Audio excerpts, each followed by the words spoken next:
Estamos en la compañía de la congresista Luz Salgado, de Fuerza Popular, y el señor Santiago Castañaví, de Gana Perú, del oficialismo. Un poco para, primero, pedirles que nos cuenten en detalle qué es lo que sucedió, no sé, a partir de qué hora de la noche de ayer, cuando se estaban haciendo cálculos sobre la cantidad de votos que contaba el oficialismo del gabinete para tener el voto aprobatorio.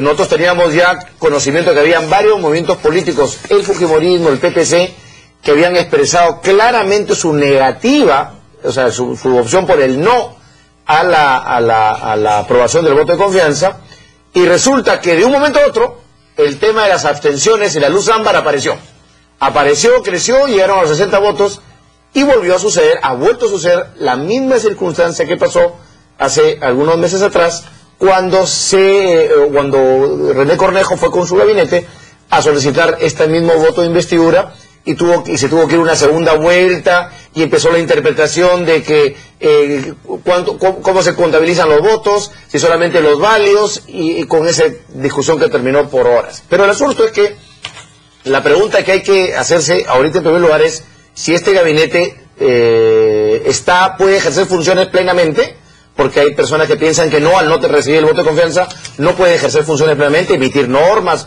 las funciones propias del Poder Ejecutivo, que no. Pero vayamos primero por las circunstancias, congresista. Buenas noches, gracias. Buenas noches. Luz Salgado. ¿Qué pasó? ¿Qué pasó para que movimientos como Fuerza Popular y el PPC, que hasta determinada hora dijeron no vamos al voto de confianza, terminaban por abstención? Pues mira, yo creo que en este discurso extenso y horas de debate en el que los congresistas, cada uno ha expuesto una problemática y en la que no se han encontrado respuestas satisfactorias y muy por el contrario, se ha visto cierta soberbia, no ha habido una autocrítica, no ha habido un reconocimiento de los errores y muy por el contrario, se nos endilgó inclusive una responsabilidad de las AFPs, cuando nosotros en un gran debate nos opusimos casualmente a ese proyecto en el que no se había estudiado bien cuáles iban a ser las consecuencias para los independientes, ¿no?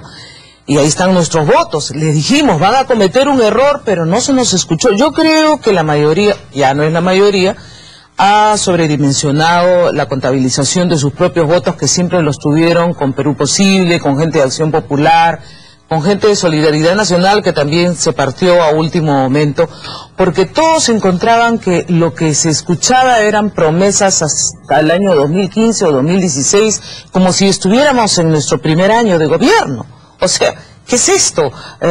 Vamos a hacer esto, vamos a hacer el otro, una lluvia de millones en las que si tú analizas realmente y ves la ejecución presupuestal solo de este año, encuentras que algunos ministerios no llegan ni siquiera al 40%, y tú dices, ¿cómo van a invertir si no hay gerencia? Congresista, yo podría estar, digamos, de acuerdo con usted en muchas de las cosas que usted señala. La pregunta es, si uno no está de acuerdo con esa propuesta, ¿por qué decir no te doy el voto de confianza? Porque en medio de todo lo que le estamos diciendo es, oye, un momentito, no lo estás haciendo bien, te has debido presentar a esta presentación con nuevos rostros. No todos, pero algunos, cámbialos pues, los que están cuestionados.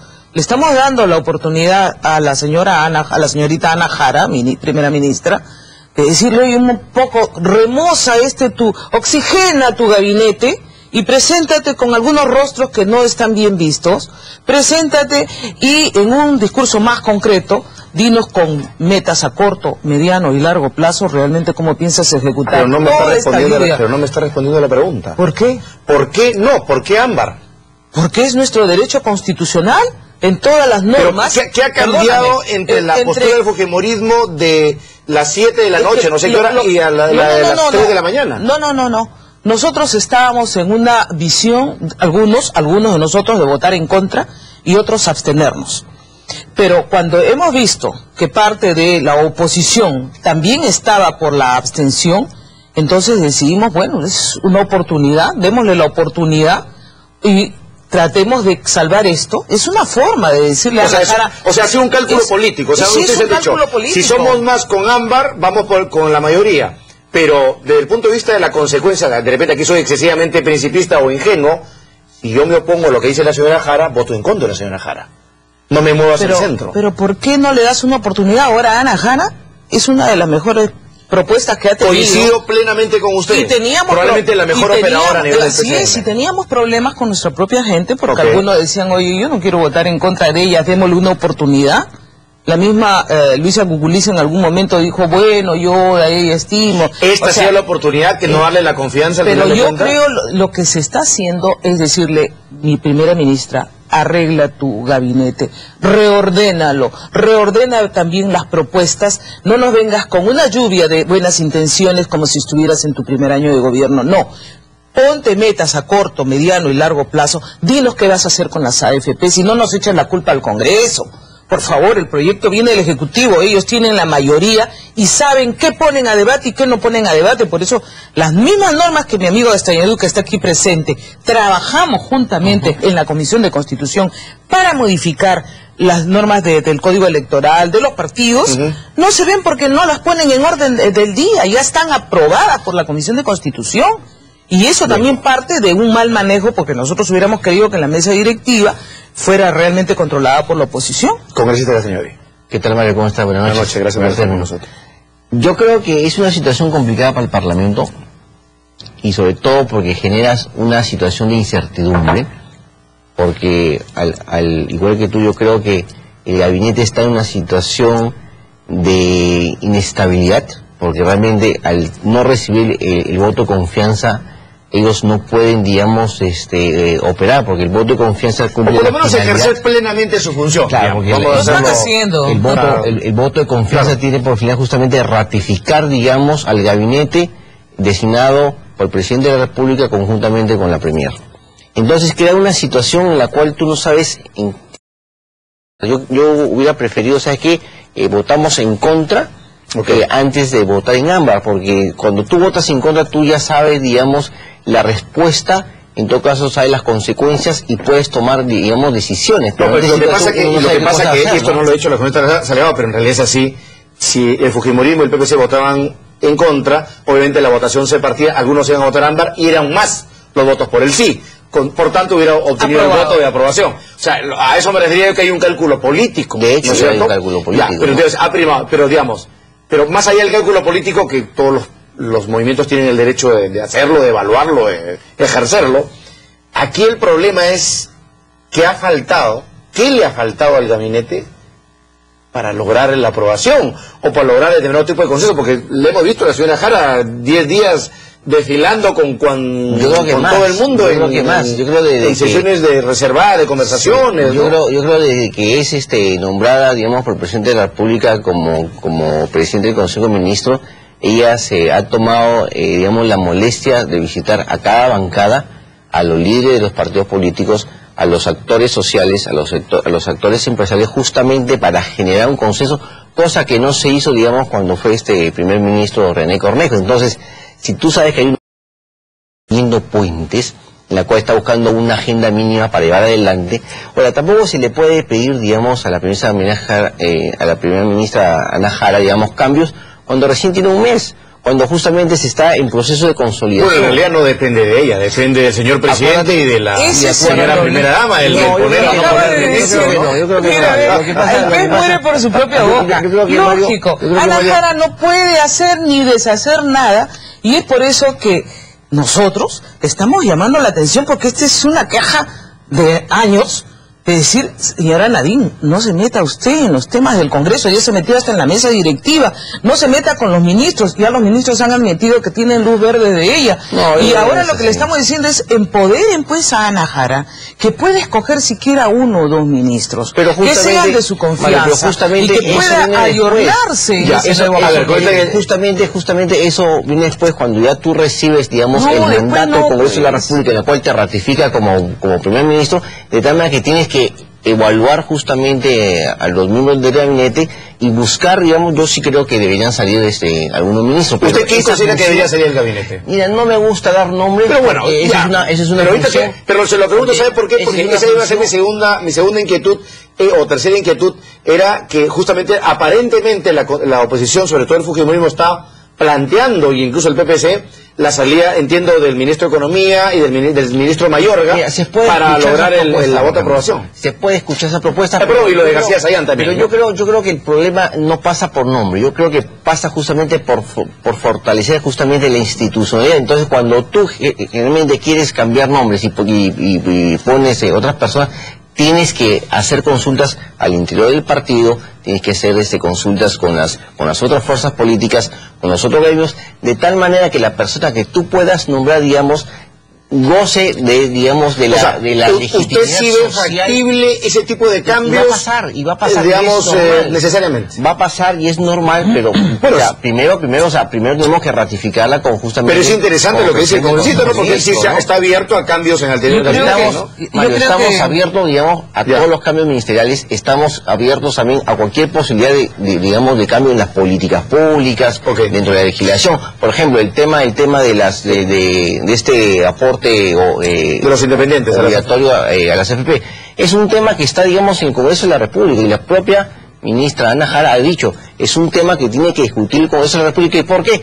Porque tiene que aprobarse una ley que modifique, digamos, este aporte obligatorio de los independientes. Si lo podemos hacer, no hay ningún problema. Bueno, yo me alegro de que Santiago, y espero que todo el ánimo de su bancada sea así, porque ellos se han dado cuenta, y para eso ha servido este gesto de la oposición, Mario. Para eso sirve, para un poco sacudir y decirles están equivocados. Ellos han debido presentarse, y lo reconoce Santiago, porque es una persona pensante, con un gabinete remozado, y no lo hicieron, con propuestas mucho más concretas, y no con poses que han dificultado más bien este entendimiento. Muy mal cuando culminó también Ana Jara, yo creo que por los nervios o porque ya vio que los votos no la favorecían, conminó al Congreso. ¿Ustedes votan sí o no? Un momentito, nosotros no tenemos mandato imperativo, y ahí fue que saltaron muchas personas. O sea, se olvidó inclusive de su calidad de congresista y se puso a pechar a los congresistas al final de su discurso. O sea, instándolos a que tomaran una decisión a favor o en contra. Así es, y nosotros sabemos... ¿Y eso provocó la ira del fujimorismo? No, nosotros ya teníamos una determinación, y lo que dice Santiago es importante. Ojalá, el tema de las AFP pasa porque la mesa directiva, en primer lugar, vea este tema, que pase a comisiones, se analice bien, no se vea entre gallos y medias noches, y pueda haber la disponibilidad de que pase en orden del día, como muchos proyectos que están trancados. Está trancado el tema de Ecoteva, está trancado el tema de Alexei, están trancados varios temas de investigaciones, inclusive, y proyectos importantes de la Comisión de Constitución. Pero difícil, pues, que atraquen lo de Ecoteva si el oficialismo depende de los votos de Perú posibles. Ese es el gran problema, es por eso que nosotros tenemos que seguir cumpliendo nuestra labor de oposición, Mario. Y el tema de la huelga médica, por ejemplo, ayer estábamos en pleno debate. Estábamos en pleno debate, y a los médicos los habían mojado prácticamente en un día muy lluvioso, y los habían maltratado en la calle. O sea, no había necesidad de tomar esa medida de fuerza. ¿Qué pasó? Vinieron los diferentes, digamos, agremiados a presentarnos la queja a nosotros. Y sí es cierto que están haciendo un esfuerzo, y yo lo he escuchado a la ministra. Es necesario que se entiendan y no pierdan el diálogo, porque están a un punto de lograr realmente, si es que todos entienden, y si es que se pagan las guardias médicas, porque no las estaban pagando, si es que se reconocen los bonos. Pero ojo, en Chiclayo han estado en huelga 3 meses y siguen cobrando, ¿ah? Yo he visto la denuncia. Bueno, está mal también. Aquellos que están en huelga tienen que pasar el sacrificio y que luego los tienen que descontar. Pero hay una modificación que no requiere de recursos económicos, y que es la modificación de la ley laboral, porque les han quitado la posibilidad. Mira, todos tienen derecho a aspirar a ganar. Ellos dicen, queremos ganar igual que los del Seguro Social. Tú no les puedes quitar ese derecho por ley.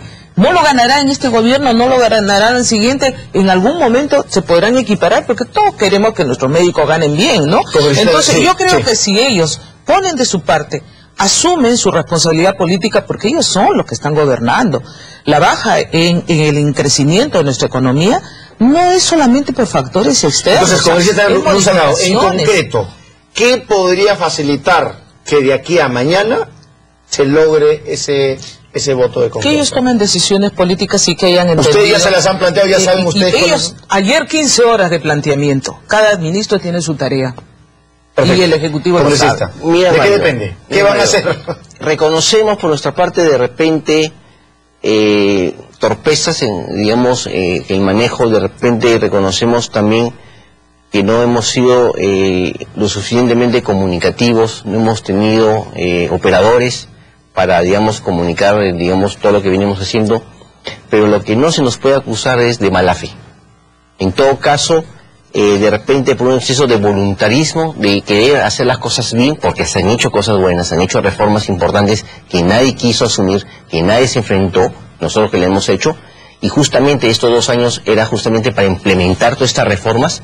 En todo caso estamos ya no, digamos, a que inventar las cosas, y sobre todo, yo creo que acá lo importante de la primera ministra es que había comenzado a tender puentes, a escuchar, porque de repente los primeros años nos faltó eso, ¿no? De repente nos enfrentamos en discusiones. Cualquier observador político como esta Castañeda dice, oye, ¿pero por qué no ha hecho el gobierno esto desde el 2011?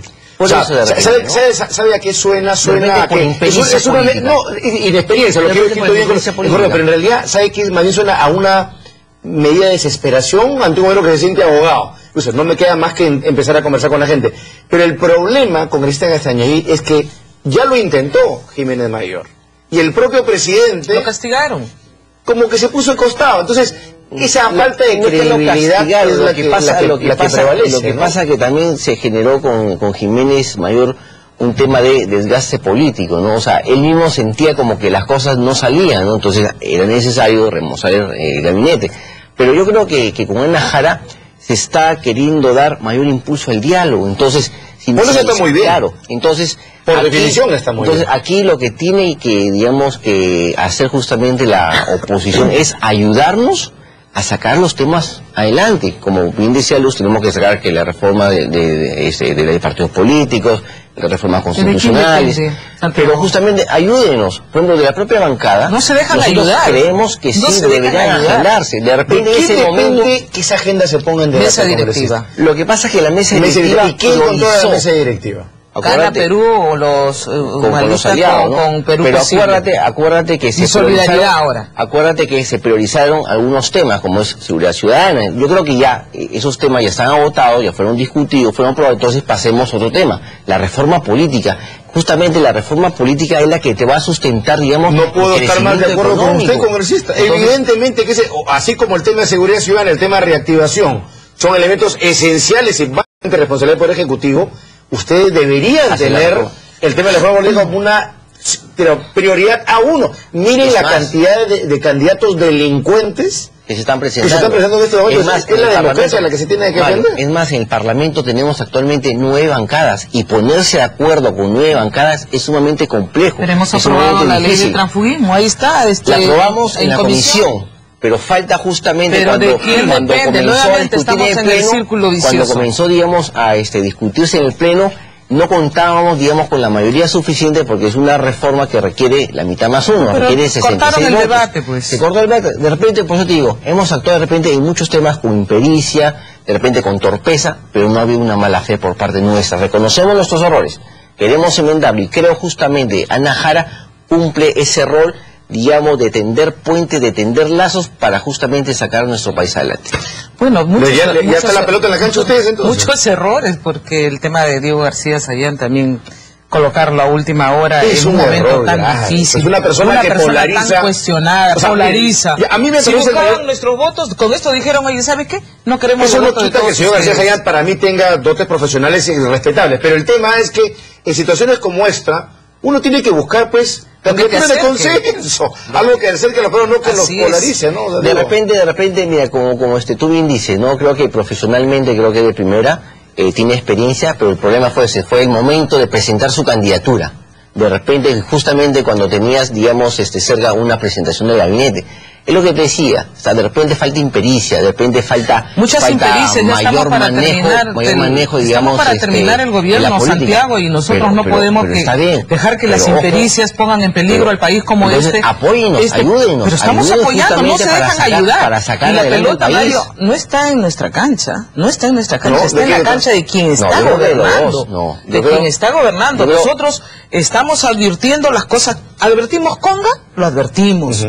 Advertimos el tema de AFPs, Dijimos que no se debían colocar promesas que no se pueden cumplir, como la de poner un hospital en cada provincia. Lo dijimos. Hemos corregido, estamos a tiempo de corregir todas esas cosas. Les queda año y medio, y lo que tenemos que cuidar nosotros es que este esfuerzo que se ha hecho para que el país crezca, porque el crecimiento del país, si tú lo sabes, Santiago, las inversiones hacen que se verdaderamente tenga recursos para combatir pobreza. Si sigue decreciendo nuestros ingresos, no va a haber para beca 18, no va a haber para pensión 65, todos esos programas que han creado tanta expectativa, no van a ver con qué mantenerlos. Pero ¿Qué es lo que van a hacer? Yo tengo acá cifra, por ejemplo. Espero que siga creciendo. No sé si bueno, hay mucha expectativa por la recuperación del segundo semestre, pero el asunto es que la caída es drástica. Tenemos que crecer 6 para terminar en 4. Sí. Tenemos que ojalá crecer 6 para terminar en 4. Por ejemplo, lo que es inversión privada, en el 2010 representaba el 19.3% del PBI. En el 2014, en este año, los 3 primeros meses representa el 22.4%. ¿Qué quiere significar eso? Que los inversionistas justamente creen en el país, creen en su seguridad. Ahorita la inversión privada está a nivel de 0. 0.06. Yo tengo, no, ese es crecimiento, No. Inversión privada. La inversión privada empezó, ustedes recibieron el gobierno con una inversión privada por encima del 20% del PBI. Hoy está llegando a 0. Estaba en 19.3. Yo tengo cifras justamente que les ha dado a conocer nuestra primera ministra, que justamente están vinculadas con el pero yo la aseguro yo estoy muy preocupada con las cifras que ellos manejan, porque si son las cifras que maneja Urresti, estamos mal. Él cuenta hojas de marihuana, la inversión pública cuenta pies de madera. En el gobierno pasado, la inversión pública llegó a 83.000 millones de soles. Y hay que llamar la atención al INEI, porque si está maquillando cifras, INEI va a tener que reconsiderar todo. Yo creo que Víctor está que la cocina ahí, la cosa de maceración. Imagínate, acuérdate que las cifras son siempre auditadas, no pueden ser maquilladas de tal manera. Señores congresistas, tengo que terminar, pero lo único que quisiéramos es... Mañana estamos a las 9 de la mañana y esperemos que haya a la representación nacional a que por un lado, sí, pero... Invocar al gobierno. Pero en realidad, ¿saben qué? Invoca al gobierno, que reflexione. Una agenda en pos del Perú. O sea, en realidad, la situación está realmente preocupante, sobre todo en términos económicos, no queremos en términos de seguridad, y necesitamos ministros que se compren un pleito de aquí a 2 años y se comprometan a asumir la responsabilidad. Y necesitamos una oposición que construya, que no obstruya, y un gobierno que asuma su responsabilidad. En realidad necesitamos eso. Y eso significa liderazgo y responsabilidad de ambas partes, porque el espectáculo que estamos viendo, y paralelamente un país que se va al barranco en términos económicos y que se va al barranco en términos de inseguridad, es lo que menos queremos. Se comprendan ustedes que esa es la gran preocupación del Perú. Es una responsabilidad que nos compete a todos, pero en mayor grado a quienes tienen el timón en sus manos. ¿Por quiénes han votado los ciudadanos? ¿No han votado por este gobierno? Bueno, pues tienen que asumir esa decisión y esa responsabilidad, porque si no van a ser juzgados, no solamente juzgados en las instancias correspondientes, juzgados por la historia y por el pueblo. Pero justamente, Mario, creo que la primera ministra Ana Jara ha demostrado apertura, tendido puentes para establecer justamente una agenda en común, y si hay que hacer los cambios, los vamos a hacer. Correcto, eso es una buena, eso me parece interesante, porque eso significa que han atendido la demanda de la oposición. Yo no creo que esto haya sido simplemente un tema de pose político. Yo confío en ella y yo creo que la ciudadanía está convencida de que ella lo ha hecho con la mayor responsabilidad y justamente poniendo al Perú por delante. Eso quiere decir que probablemente en los siguientes días ahora podríamos tener algunos cambios en el gabinete, si es que usted dice cierto con esta Santiago Castañón. Muchísimas gracias. Gracias por acompañarnos, mucha suerte mañana, ojalá que todo salga muy bien. Nos vamos a la pausa y al volver, la Contraloría...